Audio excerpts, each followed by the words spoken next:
الحمد لله نحمده ونستعينه ونستغفره ونعوذ بالله من شرور أنفسنا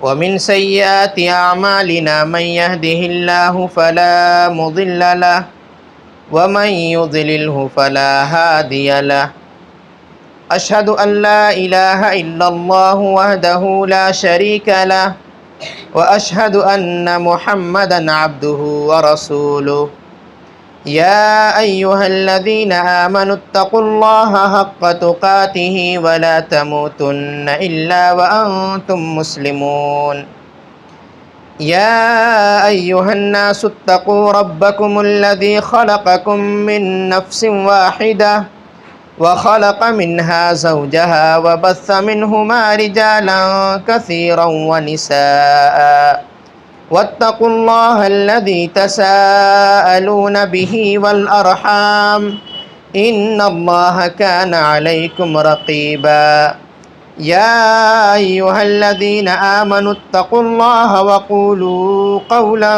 سديدا يصلح لكم أعمالكم ويغفر لكم ذنوبكم ومن يطع الله ورسوله فقد فاز فوزا عظيما أما بعد فإن خير الحديث كتاب الله وخير الهدي هدي محمد صلى الله عليه وسلم وشر الأمور محدثاتها وكل محدثة بدعة وكل بدعة ضلالة وكل ضلالة في النار أعوذ بالله من الشيطان الرجيم بسم الله الرحمن الرحيم اليوم أكملت لكم دينكم وأتممت عليكم نعمتي ورضيت لكم الإسلام دينا وقال تعالى في مقام آخر أطيعوا الله وأطيعوا الرسول ولا تبطلوا أعمالكم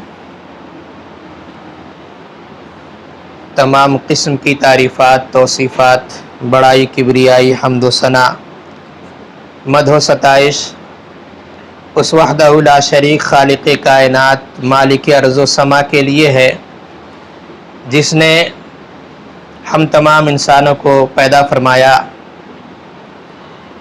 اور ہماری رشد و ہدایت کے لیے، جنت کی راہ دکھلانے کے لیے، جہنم سے بچانے کے لیے بے شمار انبیاء کرام علیہ الصلاۃ والسلام کا سلسلہ جاری کیا۔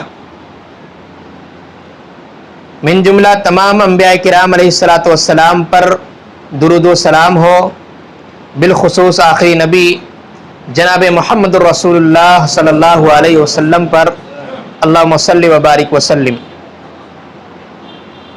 حاضرین جمعہ، آج شعبان المعظم کی 14ویں تاریخ ہے اور آج کی نسبت سے بہت سے لوگ کچھ ایسی عبادتیں کرتے ہیں جس کا تعلق قرآن و حدیث سے ثابت نہیں ہے، لیکن اس کا اہتمام اس قدر کیا جاتا ہے کہ فرائض بھی پیچھے رہ جاتے ہیں۔ اس رات کو بڑی ہی جرات مندی کے ساتھ لیلۃ القدر کے مساوی بنا دیا جاتا ہے۔ وہ لیلۃ القدر جو رمضان المبارک کے آخری عشرہ میں 5 طاق راتوں میں آتی ہے، اس کے برابر یا کہیں تو اس سے بھی کہیں زیادہ اہمیت اس رات کو دی جاتی ہے، چونکہ یہ خود ساختہ بنایا ہوا یا بنائی ہوئی یہ رات ہے، اس وجہ سے قرآن و صحیح احادیث میں اس کا تذکرہ نہیں ملتا۔ جب ان سے دلائل مانگے جاتے ہیں تو بوکھلاہٹ کے شکار ہو جاتے، اور جرات مندی دیکھیے کہ دلیل کے طور پر سورہ دخان کی آیت نمبر 3 کو پیش کر دیا جاتا ہے کہ یہ ہے وہ رات کی فضیلت، اور انا انزلناہ فی لیلۃ مبارکہ کہا جاتا ہے کہ یہ وہ رات ہے یہی وہ رات ہے جس میں قرآن مجید نازل ہوا. انا انزلناہ فی لیلۃ مبارکہ، کہ ہم نے اس قرآن کو مبارک رات میں نازل کیا. اور اس کی تفسیر بیان کرتے ہوئے فرمایا جاتا ہے کہ اس سے مراد 15ویں شعبان کی رات ہے. بہت افسوس کی بات ہے کہ قرآن کریم کی تفسیر کرنے کا حق یا من مانا تفسیر کرنے کا حق آپ کو کس نے دے دیا، جبکہ اگر تھوڑی سی ہوش مندی سے کام لیتے اور بجائے منمانا تفسیر کے قرآن کریم سے ہی اس کا جواب تلاش کر لیتے تو قرآن میں ہی موجود ہے کہ اس قرآن کو کس مہینے میں نازل کیا گیا، کس رات میں نازل کیا گیا ہے. تو سورۃ القدر میں انا انزلناہ فی لیلۃ القدر، کہ ہم نے اس قرآن کریم کو لیلۃ القدر میں نازل کیا. اور لیلۃ القدر کب ہے یہ بچہ جانتا ہے کہ رمضان المبارک کے آخری عشرے کی 5 طاق راتوں میں ہے. اس سے بھی اگر آپ کے سامنے یہ بات واضح نہیں ہے کہ لیلۃ القدر رمضان میں ہی آتا ہے، تو سورہ بقرہ کی وہ آیت بھی اٹھا کر دیکھ لیجئے جس میں اللہ رب العالمین واضح طور پر فرماتا ہے شہر رمضان الذی انزل فیہ القرآن، کہ یہی وہ رات، یہی وہ مہینہ ہے رمضان کا، یہی وہ مہینہ ہے جس میں انزل فیہ القرآن، جس میں قرآن کریم نازل ہوا. ان تینوں آیتوں کو ملا کر دیکھیے تو معلوم ہوگا کہ قرآن کریم کے نزول کی جو تاریخ یا دن ہے یا مہینہ ہے وہ رمضان المبارک ہے. رمضان المبارک میں مبارک رات کون سی ہے؟ تو لیلۃ القدر ہے. تو یہ ہوش مندی سے اگر کام لیتے تو منہ کی کھانی نہیں پڑتی اور یہ اس طرح بے تکی دلیلیں پیش نہیں کی جاتی. اسی رات کے تعلق سے بہت ساری موضوع احادیث جو گڑھی ہوئی احادیث پیش کی جاتی ہے جس کا اللہ کے رسول صلی اللہ علیہ وسلم سے کوئی صحیح حدیث سے ثابت نہیں ہے. مثلا کہا جاتا ہے کہ اللہ کے نبی صلی اللہ علیہ وسلم نے فرمایا کہ اس رات میں اللہ رب العالمین دنیا کی طرف جھانکتا ہے، دیکھتا ہے، دنیا والوں سے کہتا ہے کہ جو مانگنا ہے مانگو. کون ہے جو مغفرت طلب کرنے والا ہے میں ان کی مغفرت طلب کروں. کون ہے جو عافیت طلب کرنے والا ہے میں اس کی عافیت طلب کروں، عافیت پوری کروں.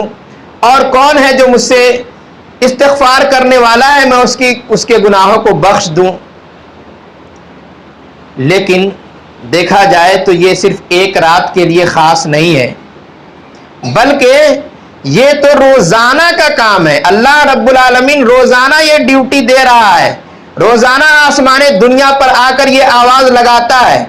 لیکن ہم ہیں کہ ہم بھی اپنی ڈیوٹی دیے ہوتے ہیں، چادر تان کر ہم بھی سوئے ہوتے ہیں، حالانکہ اللہ رب العالمین اس رات میں بلکہ ہر روز ہر رات میں آخری پہر میں یہ اعلان کرتا ہوتا ہے.